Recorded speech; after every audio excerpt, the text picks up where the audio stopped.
Peace, how you guys doing? It's your boy FREEPLAY and we're back with another video. So I just wanted to get on here real quick and make a quick video about another acquisition to the studio. And you guys must be like, oh, this guy's going nuts. He's just buying a bunch of stuff. And that's not the case. I found a great deal on Facebook Marketplace. And although I don't normally like to talk about prices I pay for stuff, this was such a great deal and pretty much a steal. So I got what's right here to my right in my studio. And that's this guy right here. I hope that's in focus. It's the Vestax PMC 05 Pro 2. Okay, so this is a legendary DJ mixer. I'm not sure if DJ Premier, who's one of my favorite producers, has this one or the Pro 3. They look very similar, but ever since I saw it on YouTube in one of his videos of his studio, I coveted this piece. And it's an often overlooked part of the sampling process. So obviously, if you're sampling from vinyl, you usually have like a Technics or a turntable of any brand. Kanye mentioned in one of his magazine interviews that he uses a Gemini. But anyways, you go into this, and then this is the first signal, the first component or the first device in your signal path. And I think it's often overlooked because to some people it might not be as exciting and obviously very expensive. I remember just looking it up like a decade ago when I saw it on the DJ Premier video. Let me put this back. Seeing like, oh wait, I need that, because what I was doing before was I also had a Gemini turntable and I was connecting it to a phono preamp and going into my 2000 XL, and I always didn't feel like I liked the sound of that. I was using an Art phono preamp. It did the job. It got me, there to practice and to be able to put vinyl in my sampler, but I always felt like my sonics from the turntable were lacking punch. I didn't know if it was the fact that I was using a cheaper Gemini turntable, which could be the case, or if it's the fact that I didn't have a DJ mixer. And obviously, use what you have. Obviously, we have bottlenecks sometimes that stop us because we always feel like we're missing something, and we could talk more about that in a later date or in another video. But this piece, so I got it on Facebook Marketplace. I often just go in all directions, but I got it for $40. And you might be like, wow. So the guy that was selling it originally for $80, which I thought was a sus price. And then when I communicated with him to link up about it, later on that night, he told me, hey, look, I have to be honest with you. The unit is not working. If you don't want to come pick it up tomorrow, it's fine. I'm going to go ahead and relist it for $40. And I said, you know what? I'll give you the 40. Don't worry. Does it have the original power supply? It did. And from there, I didn't even really care about testing it. So I headed over to Harlem, which is where the guy had it. And during the day, just to stay safe or whatever.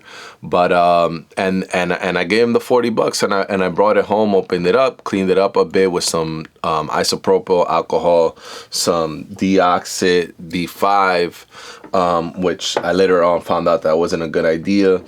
And then also I got this deoxit F5, which is for fader. This is what I should have used. But I got some more 99% isopropyl, and I'm going to give it a deeper clean.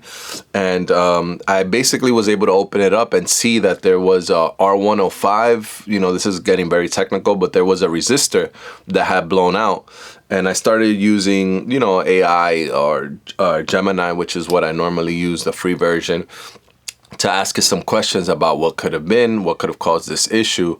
And I didn't have a multimeter. I thought I did, but I couldn't find one.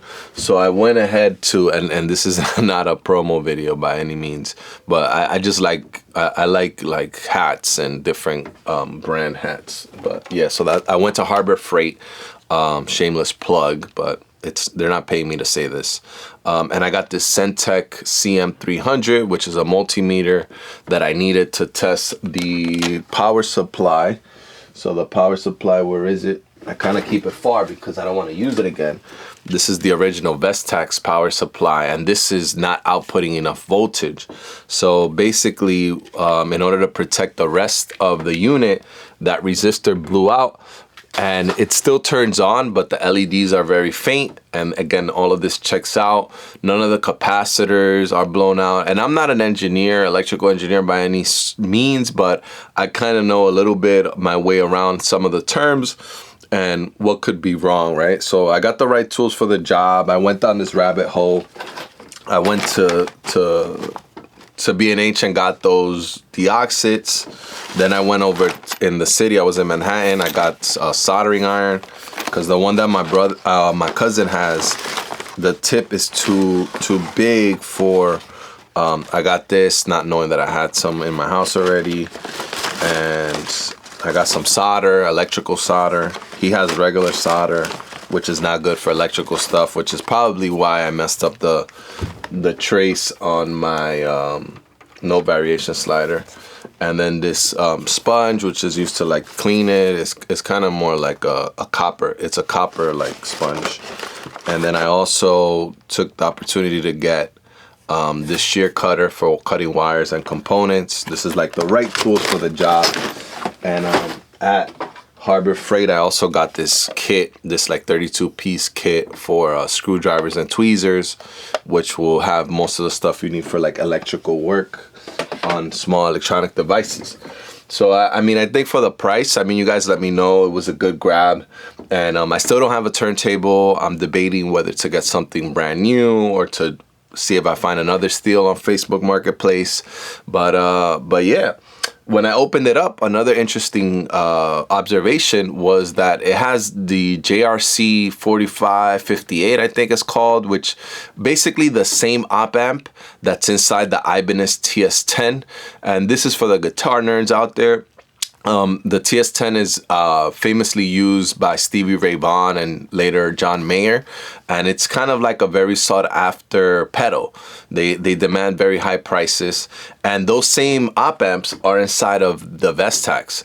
So I found that very interesting because we often, like, this is the unsung hero, I think, and it's the first thing that hits your vinyl. So I think that, you know, for us that are like myself, that really, you know, have a love for hip hop and the process on engineering side, I think, I mean, I don't hear it talked about enough, that the Vestax and the Rain, obviously, I know the Alchemist and some other members of my community use the Rain 56 or the 57, the TTM turntable mixer. So, you know, and that was a thing, like whether you were a DJ and you were a Rain guy or you were a Vestax guy and later a Pioneer guy, it's very important to talk about what mixer was hitting or what mixer the turntable was hitting before going into the sampler, because a lot of samples were treated on these mixers and with these EQs and those components before getting into the sampler.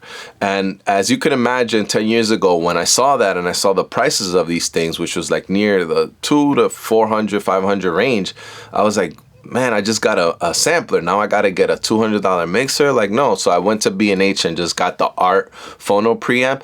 But I always felt like my sound was very thin and lacking. So I ordered the resistor that blew out. And I did some tests with the multimeter. The capacitors are not having a short ground, which basically would cause it to blow out again if I just plugged it in. And I went ahead and bought a power supply, which is 15 volts AC to AC. And usually, like most of these types of things that we see in America are DC to AC or whatever the case may be, and that would mess up your mixer. So I don't know if the guy eventually like plugged it up to the wrong one, or maybe because it was in storage for a while, like he said, the original adapter lost its juice. Okay, so I had that come in today, and I think tomorrow I'll have the components, the resistors come in. I also ordered the capacitors for the for the ASR10 is 2 capacitors according to my research that are starting to fail or have already failed. So I'll be opening that up, and already opened this up before. It's pretty easy. These were designed to be worked on.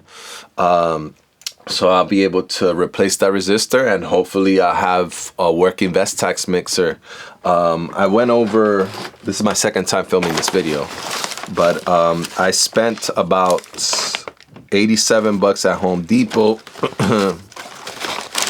and another 41 bucks at B&H for the Diagnostics stuff. I also ordered some fader grease because these things are super loose. The original like grease that goes in this to make it very smooth like this has worn out, obviously, with the years and from scratching. This one's not too bad, but this one's very bad. It kind of even hurts my ear.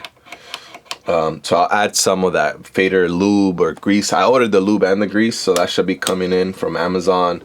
And yeah, so I have some tech talk videos hopefully on the way if you guys are interested in that. But I'm very excited about this piece while I continue to build out the studio, since I broke my turntable, and get back to sampling vinyl. So yeah, I think that's all I wanted to say in this video. Been practicing on the MPC-1. The ASR10 is failing like I mentioned already, the keyboard tuning calibration is not going well. Having fun with this MPC sample. I took it to my brother's house over the weekend, so this has been serving its role. The KO2 hasn't been getting as much love, but it's always going to be part of the studio. And yeah, that's about it, guys. So let me know what you guys think about this new purchase. Hopefully after tomorrow I will know whether or not it's repairable, which I think it is, because that's how these things were designed, and that's the beauty of vintage analog gear. This could be already considered vintage and an iconic piece to hip-hop, man. Did you guys know about this?